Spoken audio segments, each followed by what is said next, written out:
చాలామంది ఇప్పుడు ఉన్నోళ్ళు లేరు. కరీంనగర్లో సింహగర్జన సభ పెడితే అప్పుడు హరీష్ యువకుడు, అనుభవం కూడా లేదు.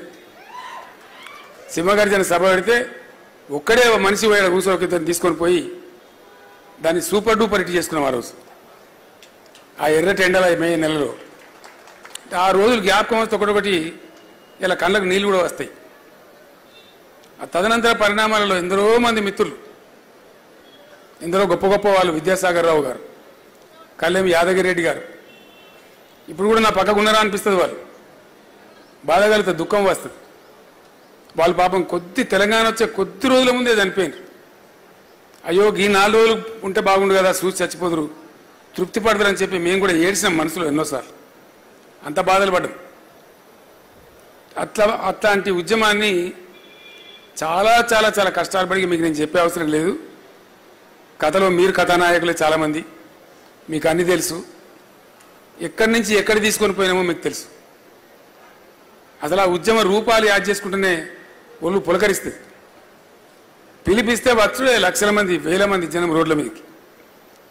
వంట వార్పు అంటే పోయి వెట్టుడే రోడ్ల మీద, ఎక్కడికక్కడ. అసలు మామూలు ఉద్యమం కాదది.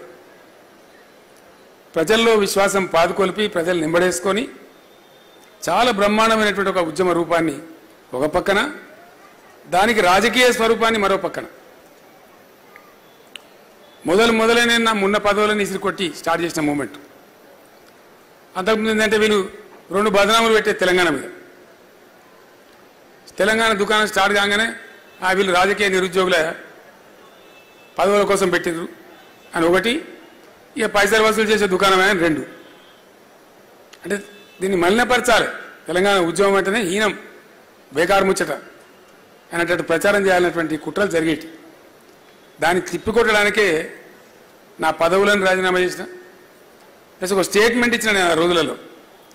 ఉద్యమం పేరిట ఎవరిని డబ్బులు అడగద్దు, ఎవరైనా అడిగితే దయచేసి నాకు ఫోన్ చేయండి అని చెప్పి నేను ఫోన్ నంబర్ కూడా ఇచ్చాను.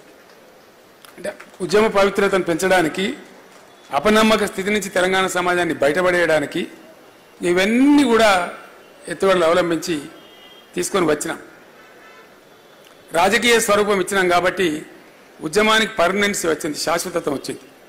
హింసకు తావులేదు, విధ్వంసానికి తావులేదు, ప్రభుత్వాలు మనల్ని ముట్టుకోలేవు, పట్టుకోలేవు. చాలా బ్రహ్మాండంగా